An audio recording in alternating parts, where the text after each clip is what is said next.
First ഞാനൊരു വർക്ക്ഷോപ്പിന്റെ ഒരു video ചെയ്യിപ്പിച്ചു. നമ്മൾ പെയിന്റിങ് കാര്യങ്ങളൊക്കെ പ്രൊമോഷൻ പറഞ്ഞിട്ട് അതെ പ്രൊമോഷൻ എന്നുള്ള രീതിയിൽ. അപ്പോൾ സത്യം പറഞ്ഞാൽ ഇഷ്ടം പോലെ വണ്ടികളും കാര്യങ്ങളും വന്നു. അപ്പോൾ എന്താ പറയാ അതില് എന്താ പറയാ നമ്മള് ഒരു മൊത്തം പൊട്ടി നിൽക്കുന്ന ഒരു അവസ്ഥയിൽ നിൽക്കുന്ന സമയത്ത് നമ്മളൊരു വീഡിയോസും കാര്യങ്ങളൊക്കെ ചെയ്തിട്ട് ഒരുപാട് കസ്റ്റമർ നമുക്ക് കിട്ടുകയാണ്. കസ്റ്റമർ കിട്ടിയാൽ നല്ല രൂപത്തിലേക്ക് നമ്മൾ ചെയ്തു കൊടുത്തു. അപ്പൊ എനിക്ക് മനസ്സിലായത് ഈ വീഡിയോ എന്ന് പറഞ്ഞ സംഭവം ഭയങ്കര സംഭവമാണ്, ചെറിയ കാര്യമല്ല. നമ്മൾ ഇവിടുന്ന് ഒരു ക്ലിപ്പ് ഇടാന്ന് പറഞ്ഞിട്ട് കാര്യമില്ല, പക്ഷെ അത് എവിടൊക്കെ ആളുകളുണ്ട് അവിടെ മൊത്തം അത് കാണുകയാണ്.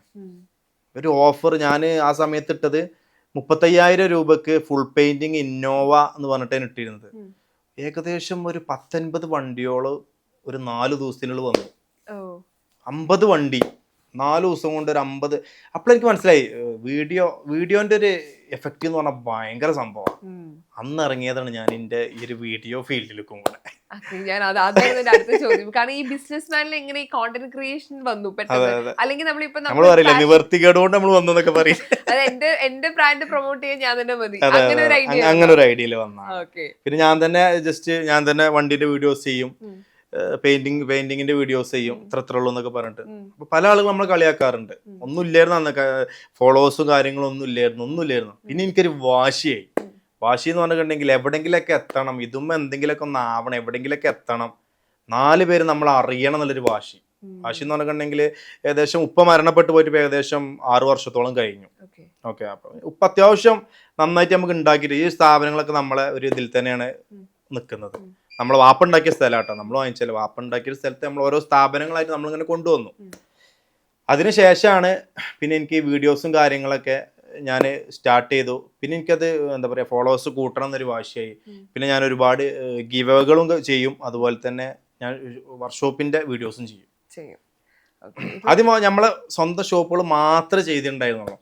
പിന്നെയാണ് ഞാൻ എൻ്റെ ഓർമ്മയിൽ ഫസ്റ്റ് കൊളാബായിട്ട് ഒരു വീഡിയോ എടുക്കുന്നത് നമ്മൾ കണ്ണൂരുള്ള ഒരു സ്കൂട്ടിന്റെ ഷോറൂമാണ്. ഒരു 10,000 രൂപക്ക് ആണ് ഞാൻ അന്ന് ഫസ്റ്റ് അവിടെ വീഡിയോ പോയിട്ട് ചെയ്തത്. കണ്ണൂർ പോയിട്ട് ഒന്നും കിട്ടിയിട്ടൊന്നല്ല, പക്ഷെ ഒന്ന് ചെയ്യുന്ന പറഞ്ഞപ്പോൾ ഞാൻ പോയി ചെയ്തപ്പോൾ ഫസ്റ്റ് വീഡിയോ തന്നെ ഏകദേശം 1M ആള് കണ്ടു. അവർക്ക് ഭയങ്കര കച്ചവടം നടന്നു. അപ്പൊ എനിക്ക് മനസ്സിലായി ഈ ഒരു പരിപാടികളും നമുക്ക് നടക്കും. അതൊരു പേയ്മെന്റ് എന്ന രീതിയിലാണോ അതോ മറ്റുള്ളവരുടെ ബിസിനസ് ബൂസ്റ്റ് ചെയ്യാൻ നമ്മൾ അത് ഹെൽപ്പ് ചെയ്യാൻ പറ്റുമെന്നാണ്? അല്ല, അന്ന് ഞാൻ പോയത് ഒരു പേയ്മെന്റ് എന്നുള്ള രൂപത്തിലല്ല. അന്ന് ഞാൻ പോയി വരാനുള്ള ചെലവന്നെ എനിക്ക് ഏകദേശം 8,000-9,000 റുപ്യൊക്കെ അയക്കണം. നിങ്ങൾക്ക് അറിയാലോ, കണ്ണൂർ ജസ്റ്റ് മലപ്പുറത്ത് നിന്ന് പോയി വരണമെങ്കിൽ ഈ എണ്ണ ക്യാഷ്, പിന്നെ നമ്മള് എന്താ പറയാ ഫുഡിലുള്ള ചെലവ് കാര്യങ്ങൾ ഇതൊക്കെ കഴിഞ്ഞ് വരുമ്പോ എത്രമാത്രം ഇതിൽ ബാക്കിയുണ്ടാവും. പക്ഷെ ഒരു ദിവസം അവിടെ സ്റ്റേ ചെയ്തിരുന്നു. അങ്ങനെ എന്താ പറയാ ഞാൻ ഇത് ഒന്ന് ചെയ്ത് താന്ന് പറഞ്ഞപ്പോ അങ്ങനെ പോയിട്ട് ജസ്റ്റ് ഒന്ന് ഏതായാലും ഒന്ന് പോയി ചെയ്യാലെന്ന് പറഞ്ഞിട്ട് ചെയ്തതാണ്. അത് ഞാൻ ചെയ്ത രീതി എന്ന് പറഞ്ഞിട്ടുണ്ടെങ്കിൽ എന്താ പറയാ നല്ല പൊട്ടിച്ച രീതിയിലാണ് എൻ്റെ സ്റ്റൈൽ. ആ സ്റ്റൈൽ ഇപ്പൊ ഞാൻ ആദ്യമായിട്ട് ഷാജിങ്ങനെ കാണുന്നത് ഒരു മലപ്പുറത്ത് ഒരു പ്രോഗ്രാം സമയത്താണ്. അന്ന് ആ കൂടുതൽ ഭയങ്കര എനർജറ്റിക് ആയിട്ടുള്ള ഒരാള്, ഭയങ്കര ഞാൻ ഫസ്റ്റ് ടൈം മീറ്റ് ചെയ്യുമ്പോൾ ഭയങ്കര എനർജിക് ആയിട്ട് ഭയങ്കര ഫുൾ എനർജിയിൽ ഓടി നടന്ന് സംസാരിക്കുന്ന ഒരാള്. അയ്യോ, നമുക്കൊക്കെ എപ്പോഴും നമുക്ക് സംസാരിക്കുമ്പോഴേ എപ്പോഴും അങ്ങനെ നിൽക്കാൻ പറ്റില്ല. വീഡിയോസ് പിന്നെ കണ്ട സമയത്തും അതിന്റെ പ്രസന്റേഷൻ രീതിയും ഭയങ്കര രസമായിട്ടുള്ള സ്റ്റൈലാണ്. ആ സ്റ്റൈല് കൊണ്ടുവന്നതാണോ, അല്ലെങ്കിൽ ഈ ഒരു സ്റ്റൈൽ ഇപ്പൊ നമുക്ക് കോണ്ടന്റ് ക്രിയേഷൻ ആളുകളിൽ എത്താൻ വേണ്ടി വെറൈറ്റി രീതിയിൽ ചെയ്യണമെന്നും പറയും. അപ്പൊ ഒരു തുടക്കക്കാരൻ രീതിയിൽ വേറൊരു രീതിയിലാണോ ചെയ്തത്, അതോ പിന്നീട് ഒരു സ്റ്റൈൽ കൊണ്ടുവന്നതാണോ? സംഭവം എന്ന് വെച്ചാൽ ഞാൻ തുടക്കത്തിലൊക്കെ ഞാൻ എന്റെ നോർമൽ രീതിയിൽ കാര്യങ്ങളൊക്കെ ചെയ്തു, പക്ഷെ അങ്ങനെയുള്ള വീഡിയോസ് ഒന്നും കൂടുതൽ ആളുകൾ കാണുന്നില്ല. ഞാൻ ഈ പൊട്ടിത്തെറിച്ച് കാണ്ട് പല രീതിയിലും എന്തെങ്കിലുമൊക്കെ കിട്ടിയിട്ട് അടിച്ചിട്ടോ വിളിച്ചിട്ടോ എന്തെങ്കിലുമൊക്കെ ചെയ്യുകയാണെന്നുണ്ടെങ്കിൽ അതിൽ ചിലപ്പോൾ ആളുകൾ തെറി കമന്റ് ഇടും. ഞാൻ കമന്റ് എന്ന് പറഞ്ഞ സംഭവം ഞാൻ നോക്കാറേ ഇല്ല. ആളുകൾ എന്തുവാണെങ്കിലും ഇട്ടോട്ടെ, അതിവിടെ വിഷയമുള്ള കേസല്ല. ഞാൻ അത്ര ഇതാക്കിയിട്ടുള്ളൂ. നെഗറ്റീവ് ഉള്ളവനെ എവിടെയെങ്കിലും എത്താൻ ഇതുവരെ കഴിഞ്ഞിട്ടുള്ളൂ. ഇന്നിപ്പോ ഫേമസ് ആയി നിൽക്കുന്ന ആരായിക്കോട്ടെ ഒക്കെ എല്ലാവരും നെഗറ്റീവിൽ വന്ന ആൾക്കാരാ അല്ലെ. നമ്മൾ ഇത് സോഷ്യൽ മീഡിയ എന്ന് പറഞ്ഞിട്ട് നമ്മളൊരു മൈൻഡിൽ ഇതിങ്ങനെ കൊണ്ടുവന്നിട്ട് അവൻ അത് വിളിച്ചു ഇത് വിളിച്ചു എന്നുള്ള രൂപത്തിൽ നമ്മൾ മുന്നോട്ട് പോയി കഴിഞ്ഞാൽ നമ്മൾ എവിടെയും നമ്മൾ എത്തൂല. ഞാൻ പഠിച്ചൊരു കാര്യം കേട്ടോ. പിന്നെ എനിക്കെന്ന് പറഞ്ഞാൽ അധികം വിദ്യാഭ്യാസം ഞാൻ പഴയ ഒരു 8ാം ക്ലാസ്സിൽ പഠിച്ചിട്ടുള്ളൂ. നമ്മളിപ്പോ ഇത് തുറന്നു പറയാൻ നമുക്കൊരു മടിയില്ല, അല്ലേ? ഉള്ളതുപോലെ പറയാം. ഞാനൊരു 8ാം ക്ലാസ് വരെ ഞാൻ പഠിച്ചിട്ടുള്ളൂ. ഈ ഒരു ഇംഗ്ലീഷ് വായിക്കാനായിക്കോട്ടെ എഴുതാനായിക്കോട്ടെ മൊത്തം ഞാൻ ഈ ഫോൺ എന്ന് പറഞ്ഞ സംഭവത്തുമ്പോഴാണ് ഞാൻ പഠിച്ചിട്ടുള്ളത്. മൊത്തം സ്വന്തം നെയിം വരെ എനിക്ക് എഴുതാനും വായിക്കാനും എനിക്ക് അറിയില്ലായിരുന്നു. 8ാം ക്ലാസ് എന്ന് പറഞ്ഞൊരു പഠനം ഞാൻ 3 സ്കൂളിൽ പഠിച്ചിട്ടുമുണ്ട്. അന്നൊക്കെ എന്ന് പറഞ്ഞാൽ ആ രൂപത്തിലായിരുന്നു നമ്മള് പറഞ്ഞാൽ പൊട്ടിത്തെറിച്ച് നടക്കുന്ന ഒരു പ്രായം, നമുക്കൊരു മെച്യൂരിറ്റി അല്ലെങ്കിൽ ഒരു ബോധം ഇല്ലാത്തൊരു സമയമല്ലേ. അങ്ങനെ പിന്നെ പഠനങ്ങളും കാര്യങ്ങളും നിർത്തിയിട്ടാണ് ഞാൻ ഗൾഫിലേക്ക് പോയി. അങ്ങനെ ഗൾഫിൽ 4 വർഷം ഉണ്ടായിരുന്നു. അവിടെ എന്ത് ചെയ്യായിരുന്നു? അവിടെ ഞാനൊരു സൂപ്പർ മാർക്കറ്റിൽ ജോലി ചെയ്യായിരുന്നു. അത് കഴിഞ്ഞ് തിരിച്ചു വന്നിട്ടാണ്? അതെ, അത് കഴിഞ്ഞിട്ടാണ് വാപ്പാക്ക് സുഖമില്ലാതായപ്പോ ഞാൻ നാട്ടിൽ വന്നു. നാട്ടിൽ വന്നതിന് ശേഷം പിന്നെ വാപ്പാനെ ചികിത്സിച്ച് വാപ്പ പിന്നെ പെട്ടെന്ന് മരിച്ചു. മരണപ്പെട്ടപ്പോ പിന്നെ എനിക്ക് പുറത്തു പോകാൻ പറ്റിയില്ല, ഗൾഫ് പോക്ക് ഒഴിവാക്കി. അങ്ങനെയാണ് ഞാൻ പറഞ്ഞല്ലോ ഫിഷ് മാർക്കറ്റിന്റെ പരിപാടി ഫസ്റ്റ് ടൈം ഞാൻ സ്റ്റാർട്ട് ചെയ്യുന്നത്. അവിടെ നിന്ന് തുടങ്ങിയാണ് തീർച്ചയായും. പിന്നെന്താ നമ്മള് എനിക്ക് പറയാനുള്ളത് വെച്ചാൽ നമ്മൾ എന്തൊരു ബിസിനസ് ആയിക്കോട്ടെ നമ്മൾ തുടങ്ങുകയാണെന്നുണ്ടെങ്കിൽ നമുക്ക് കുറെ വിദ്യാഭ്യാസം ഒന്നും വേണ്ട, ധൈര്യം. നമ്മൾ ഒരു 10 രൂപ ഇട്ട് കഴിഞ്ഞാൽ ആ 10 രൂപ പോവാന്ന് പേടിച്ചിട്ട് നമ്മൾ ഇട്ട് കഴിഞ്ഞാൽ നമ്മളൊന്നും നേടൂല. പോണെങ്കിൽ പോട്ടെ, ആ ഒരു സ്റ്റൈലിൽ മാത്രമേ നമുക്ക് ബിസിനസ് ചെയ്തിട്ട് നമുക്ക് മുന്നോട്ട് പോകാൻ പറ്റുള്ളൂ. പോണെങ്കിൽ പോട്ടെ തന്നെ ആ രൂപത്തിൽ തന്നെ നമ്മൾ ഇറക്കണം. നമുക്ക് ടെൻഷൻ ഉണ്ടാവുന്നുണ്ടോ? നമ്മൾ പേടിച്ച് നിന്നിട്ട് ഒരാളൊരു 10 രൂപ ഇറക്കിയിട്ട് ആ ഒരു ബിസിനസ് അത് പൊട്ടുമോ അത് വിജയിക്കുമോ എന്നുള്ള പേടിയുള്ള ആളുകൾ, ആ ഒരു പേടി മാത്രമാണ്. അങ്ങനത്തെ ആളുകൾ നമ്മൾ എവിടെ എത്തൂല. എൻ്റെ ഒരു ഇത് ഞാൻ പറയാട്ടോ. ഞാൻ എന്താന്ന് വെച്ചാൽ ഇനിയിപ്പോൾ ഒരു ബിസിനസ് എന്തൊരു പരിപാടിക്കാണ് എനിക്ക് ഭയങ്കര ആ കാര്യത്തിലൊക്കെ ഭയങ്കര ഞാൻ പോണെങ്കിൽ പോട്ടെ കല്ലി കൊല്ലി എന്നുള്ളൊരു രീതിയാണ്. പടച്ചോൻ നമുക്ക് വിധിച്ചതാണ്, നമുക്ക് തരും. പോവാൻ വിധിച്ചത് എന്തായാലും പോകും. അത് ആര് തന്നെ തടഞ്ഞിട്ടും ഒരു കാര്യമില്ല. എൻ്റെ ഒരു ബിസിനസ്സിൽ ഇന്നെ പഠിപ്പിച്ചൊരു ഇതാണത്.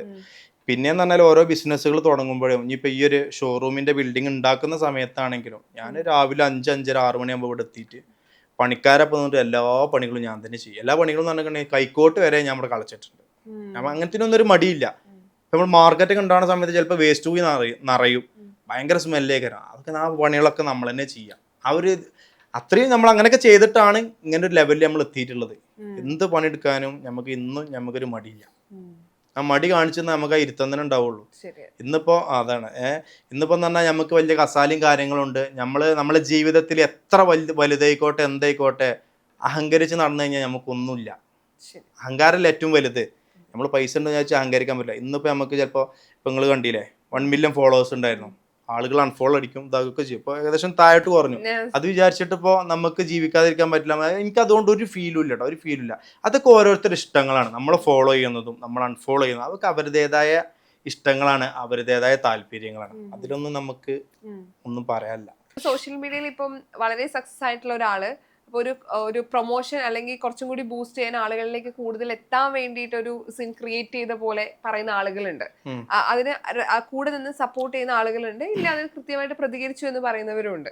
ശരിക്കും അങ്ങനെ ഒരു ഫെയിമിന് വേണ്ടിയിട്ട് ഒരു ഇഷ്യൂ ക്രിയേറ്റ് ചെയ്താണ്, അതിന് വേണ്ടിയിട്ട് ക്രിയേറ്റ് ചെയ്യുന്ന ആൾക്കാർ പറയുന്ന ആളുകളടുത്ത് എന്താ പറയാനുള്ളത്? ഫെയിമിന് വേണ്ടിയിട്ട് എന്ന് പറഞ്ഞിട്ടുണ്ടെങ്കിൽ സ്വന്തം ബാപ്പാക്ക് വിളിച്ചിട്ട് ആരെങ്കിലും ഫെയിം ഉണ്ടാക്കാൻ ആഗ്രഹിക്കോ? ഞാൻ ആഗ്രഹിക്കണില്ല. സ്വന്തം വാപ്പാനെ ഒരാളെയും വിളിച്ചിട്ട് അവൻ്റെ എതിരെ നമ്മൾ പ്രതികരിച്ചിട്ട് അങ്ങനെ ഒരു ഫെയിം കിട്ടിയിട്ട് എന്താ കാര്യമുള്ളത്? ഒരു 1.5 വർഷം കൊണ്ടാണ് ഇപ്പോൾ ഇനിയിപ്പോൾ ഒരു ഇത്രയും ആളുകളിലേക്ക് ഞാൻ എത്തിയതും. ഇതൊക്കെ ആകെ ചെറിയ കാലം കൊണ്ടാണ്. 1 വർഷം 1.25 വർഷമായിട്ടുണ്ടാവുള്ളൂ ഞാൻ ഈ വീഡിയോസും കാര്യങ്ങളും ചെയ്യാൻ തുടങ്ങിയിട്ട്. പിന്നെയെന്ന് പറഞ്ഞാൽ നമ്മളൊരു രീതി എന്ന് പറഞ്ഞാൽ നമ്മൾ ബിസിനസ് ചെയ്തിട്ട് നമ്മൾ ക്യാഷ് ഉണ്ടാക്കണം. ആ ക്യാഷ് നമ്മളെ കൊണ്ട് പറ്റുന്ന രൂപത്തിൽ നമ്മളെല്ലാ ഫോളോവേഴ്സിനും നമ്മൾ കൊടുക്കാറുണ്ട്.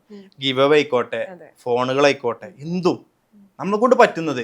എന്താ വെച്ചാൽ ഞാൻ മനസ്സിലാക്കി എന്താ വെച്ചാൽ നമ്മളെ ബാക്കിൽ നിൽക്കുന്ന നമ്മളെ ഫോളോവേഴ്സിന് ഒന്ന് അവർക്ക് എന്റർടൈൻമെന്റ് കൊടുക്കണം, നമ്മളെ കൊണ്ട് കഴിയുന്നത് അവർക്ക് ചെയ്തു കൊടുക്കണം.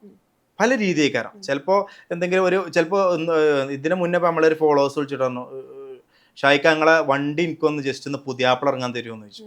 ആയിക്കോട്ടെ തരാണ്. അതൊക്കെ എന്ന് പറഞ്ഞാൽ നമ്മളൊരു ഇതെന്ന് പറഞ്ഞിട്ടുണ്ടെങ്കിൽ അവൻ്റെ ജീവിതത്തിലെ ഫസ്റ്റ് ഒരു കല്യാണം, അത് അവൻ്റെ ഫസ്റ്റ് ആയിട്ടുള്ള സംഭവമാണ്. ഓരോരോ ആഗ്രഹങ്ങളാണ് അല്ലേ. ഓക്കെ ഞാൻ തരാമെന്ന് പറഞ്ഞാൽ അങ്ങനെ ഞാൻ കൊടുത്തിരുന്നു.